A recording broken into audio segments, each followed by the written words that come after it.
ભાવ વેચાય છે 50 રૂપિયાથી માંડીને 200-250 રૂપિયા સુધી. ગવર્મેન્ટે એક્સપોર્ટ બંધ કર્યું એના હિસાબે ડુંગળી મફત થઈ ગઈ.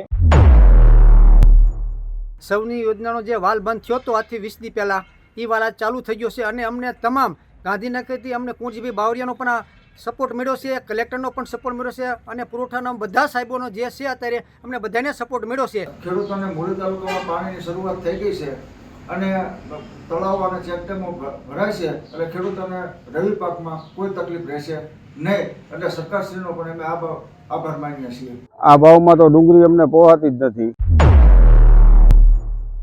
આ તમામ પ્રક્રિયાઓની વચ્ચે આજે ખૂબ સારા સમાચાર આવ્યા છે કે સૌની યોજનાના સ્કાવરવાલ ખોલી અને જે ગામડાઓમાં ખેડૂતોને સિંચાઈનો પાણીની જરૂર હતી પાક બચાવવા માટે જે ખેડૂતો લડી રહ્યા હતા એ ખેડૂતોની આજે જીત થઈ છે. આજે રોજ ધોરાજીની અંદર 1000 થી 1500 કટાવની આવક હતી.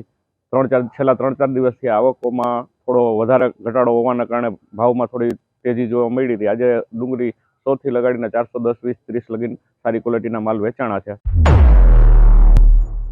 15-20 દિવસથી આ કબરી ઈયળનો બહુ એટેક હોવાના લીધે માળોની અંદર એરંડાની માળો બધી ખાઈ ગયેલ છે, તો એનું પણ આ ખેડૂતોને બહુ ભયંકર નુકસાન વેઠવાનો વારો આવેલો છે.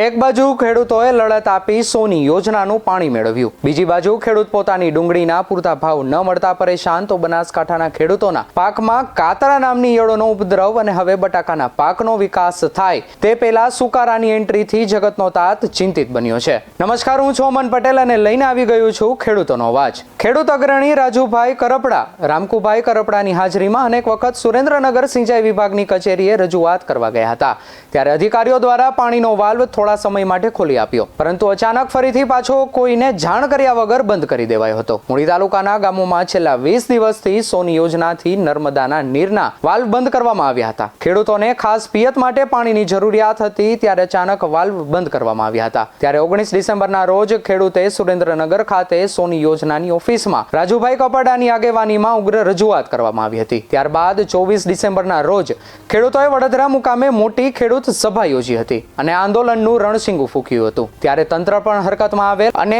ખોડું વઢવાણ મુકામે ખેડૂતોની સભા જંગી થતા તુરંત આશ્વાસન આપ્યું હતું અને 5 દિવસની બાંહેધરી આપી હતી. ત્યારે ખેડૂતોની જીત થતા તેઓ આજે સુરેન્દ્રનગર જિલ્લાના કલેક્ટરને પાણી પુરવઠા મંત્રી કુંવરજીભાઈ બાવળિયા, સાગરભાઈ રબાની અને રાજુભાઈ કરપડાનો આભાર વ્યક્ત કર્યો છે. સાથે સાથે તંત્રનો પણ આભાર માનીને ખેડૂતોએ ખુશી વ્યક્ત કરતા જોવા મળ્યા છે. અહીંયા ઉલ્લેખનીય છે કે દુધઈના એક ખેડૂતે પોતાના જીરુના પાક ઉપર પાણી ન મળતા રોટોવેટર પણ ફેરવી નાખ્યું હતું. ત્યારે વધુમાં ખેડૂતોને એ આફતનો સામનો ન કરવો પડે અને કોઈ પર આફત ન આવે તે માટે પાણી છોડતા અન્ય ખેડૂતોએ રાહતનો શ્વાસ લીધો છે. સાંભળીએ ખેડૂતોનું શું કહેવું છે. સૌની યોજનાનો જે વાલ બંધ થયો હતો આજથી 20 દી પહેલાં, એ વાલ આજ ચાલુ થઈ ગયો છે અને અમને તમામ ગાંધીનગરથી અમને કુંવરજીભાઈ બાવળિયાનો પણ સપોર્ટ મળ્યો છે, કલેક્ટરનો પણ સપોર્ટ મળ્યો છે અને પુરવઠાના બધા સાહેબોનો જે છે અત્યારે અમને બધાને સપોર્ટ મળ્યો છે અને અમને અત્યારે પાણી ચાલુ થઈ ગયું છે. અને સાગરભાઈ, રાજુભાઈ બધાએ મહેનત કરી હતી અને હવે કેવી મહેનત રંગ આવી છે અને ખેડૂતના તમામ જે તલાવ ભરાણા હતા ને એ ફરીને બધા તલાવ ભરી જવાના છે. એટલે તમામ ખેડૂત શાંતિ રાખજો અને શાંતિપૂર્વક બધાના તલાવ ભરી જાય છે અને બધા આપણે અધિકારીનો કુંવરજીભાઈ બાવળિયાનો ખૂબ ખૂબ આભાર. હવે સાંભળીએ ખેડૂત અગ્રણી રામકુભાઈ કરપડાનું શું કહેવું છે. ગઈકાલે છેલ્લા 30 દિવસથી જે સૌની યોજનાનો વાલ હતો જે મૂળી તાલુકામાં ગઈકાલે ખોલી આપવામાં આવેલ છે અને ખેડૂતોને જે હવે બળતો પાક હતો તેને બચાવવા માટે થઈ અને ખેડૂતોને પાણી મળી રહેશે તેના માટે રામપરડા જે વાલ છે એ બંને વાલો ખોલવામાં આવેલા છે અને એ વાલોને છેલ્લા 30 દિવસથી ખેડૂતો આ લડત કરી રહ્યા હતા. 19 ડિસેમ્બરે સુરેન્દ્રનગર મુકામે રજૂઆત કરેલી, 24 ડિસેમ્બરે વડોદરા મુકામે એક સંમેલન યોજી અને ખેડૂતોએ લડતનો આરંભ કરેલો અને છેલ્લે ખોડું મુકામે પણ ખેડૂતોએ આ બાબતની એક મિટિંગ કરેલી. ત્યારે પાણી પુરવઠા મંત્રી શ્રી કુંવરજીભાઈ બાવળિયા, સાગરભાઈ રબારી અને રાજુભાઈ કરપડા આ બધા તમામ લોકોએ ના સાથ સહકારથી આ ખેડૂતોને મૂળી તાલુકામાં પાણીની શરૂઆત થઈ ગઈ છે અને તળાવો અને ચેકડેમો ભરાય છે એટલે ખેડૂતોને રવિ પાકમાં કોઈ તકલીફ રહેશે નહીં. એટલે સરકારશ્રીનો પણ અમે આભાર માનીએ છીએ. હવે જોઈએ રાજુભાઈ કરપડાનું શું કહેવું છે. નમસ્કાર, હું રાજુભાઈ કરપડા. આજે ખરેખર ખૂબ જ ખુશીની વાત છે કે છેલ્લા 20 દિવસથી મૂળી તાલુકો અને થાનગઢ તાલુકાના ખેડૂતો પોતાનો પાક બચાવવા માટે સિંચાઈના પાણી મુદ્દે લડાઈ લડી રહ્યા હતા. ગત 19 તારીખે એક મોટી સંખ્યામાં ખેડૂતો એકત્રિત થઈ જિલ્લા મથકે સૌની યોજનાની ઓફિસે રજૂઆત કરી.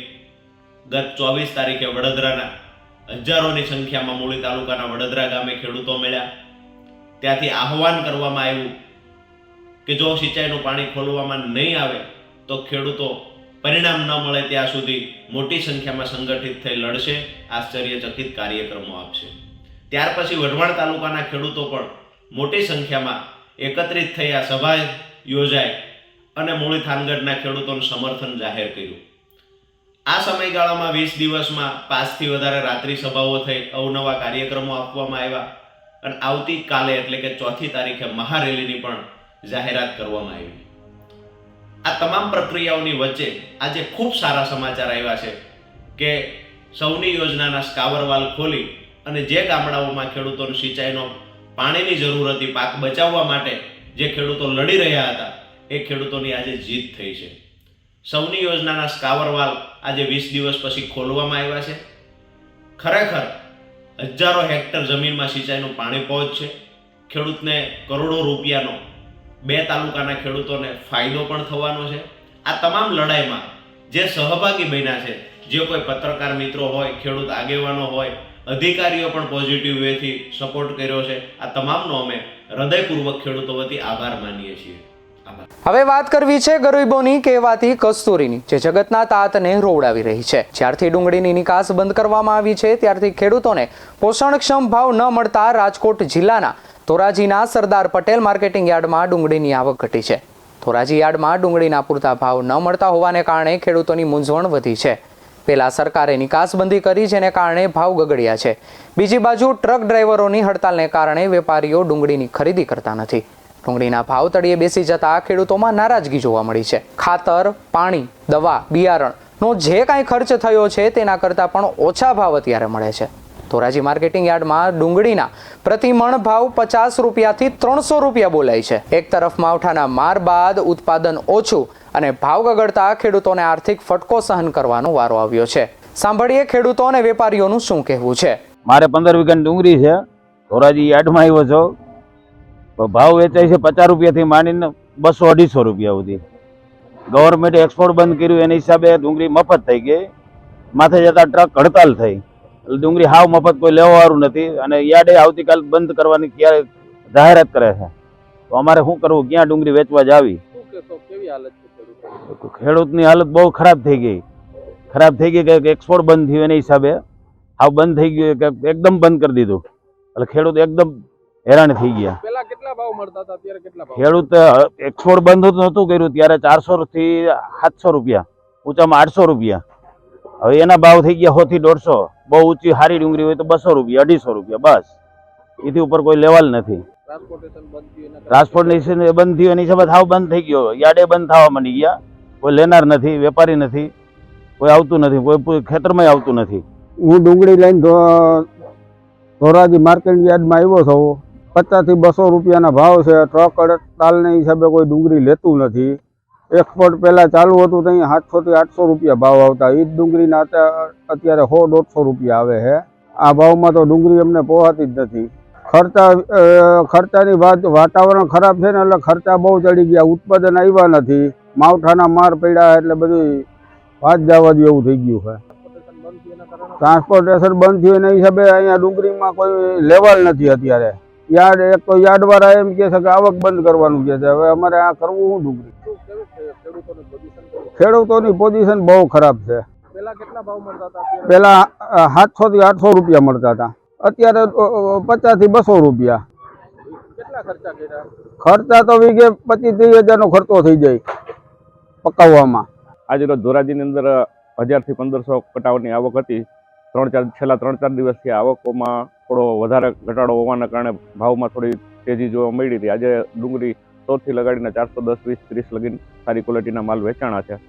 હજુ સુધી ગવર્મેન્ટે જે પોતાની એક્સપોર્ટ નીતિની અંદર કોઈ ફેરફાર કરેલો નથી, પરંતુ માલની અછતના કારણે અને ટ્રાન્સપોર્ટેશનના કારણે થોડું સપ્લાયના સોર્સ ઓછા થતા જાય છે, એના કારણે ભાવમાં થોડી તેજી જોવા મળેલી છે. પરંતુ આ ભાવ જળવાઈ રહેવા જોઈએ એવું ખેડૂતોના માનવાનું કારણ નીકળે છે. ટ્રાન્સપોર્ટેશનમાં 4 તારીખથી દરેક એસોસિએશને બંધની જાહેરાત કરેલી છે. જો એ બંધ રહેશે તો અહીંયાથી સપ્લાય ઓછી થઈ જશે અને સેન્ટરોમાં ભાવનો થોડો ઉછાળો આવી શકે એવી શક્યતા હાલ દેખાય છે. હજુ આટલું પત્યું નથી ત્યાં બનાસકાંઠાના અમીરગઢમાં કમોસમી વરસાદ તો બીજી બાજુ તૈયાર પાકમાં કાતરા નામની ઈયળનો ઉપદ્રવ અને હવે બટાકાના પાકનો વિકાસ થાય તે પહેલા સુકારાની એન્ટ્રી થઈ છે. ધરતીપુત્રો આ એન્ટ્રીને લઈને ચિંતિત બન્યા છે. જોકે સરકાર જે તે નુકસાનના સર્વે સાથે સહાય ઝડપી ચૂકવે તેવી આશા અને અપેક્ષા ખેડૂતોએ વ્યક્ત કરી રહ્યા છે. અમીરગઢ તાલુકામાં અંદાજે 2200 હેક્ટરમાં બટાકાની વાવણી કરી છે. જોકે વાવણીના સમયે કમોસમી વરસાદની એન્ટ્રી થતા ખેડૂતોના જીવ તાળવે ચોંટી ગયા હતા અને રાત દિવસ મહેનત કરી પાકને તૈયાર કર્યો અને પાકનો વિકાસ થાય તે પહેલા સતત વાતાવરણના બદલાવના લીધે હવે સુકારો આવી જતા ખેડૂતોની ઊંઘ ઉડી ગઈ છે અને ખેડૂતોને પડ્યા પર પાટું જેવી સ્થિતિ સર્જાઈ છે. તો જોઈએ ખેડૂતોનું આ વિશે શું કહેવું છે. અમારા ખેતરની અંદર લગભગ 15 થી 20 વીઘાની અંદર આ એરંડાનું વાવેતર કરેલ છે, પણ આ લગભગ 15-20 દિવસથી આ કબરી ઈયળનો બહુ એટેક હોવાના લીધે માળોની અંદર એરંડાની માળો બધી ખાઈ ગયેલ છે. તો એનું પણ આ ખેડૂતોને બહુ ભયંકર નુકસાન વેઠવાનો વારો આવેલો છે. આ વર્ષે ચાલુ વર્ષની અંદર વરસાદ અને પવનના કારણે એરંડા આપ પાછળ જોઈ શકો છો બધા પડી પણ ખૂબ ગયેલ છે. એના લીધે પણ ખેડૂતોને બહુ ભયંકર નુકસાન વેઠવાનો વારો આવેલો છે. તો આ સાથે મળતા રહીશું ખેડૂતના અવાજમાં. તમે જોતા રહો BS9 TV ન્યૂઝ, સત્યની સાથે સત્યની ખોજ.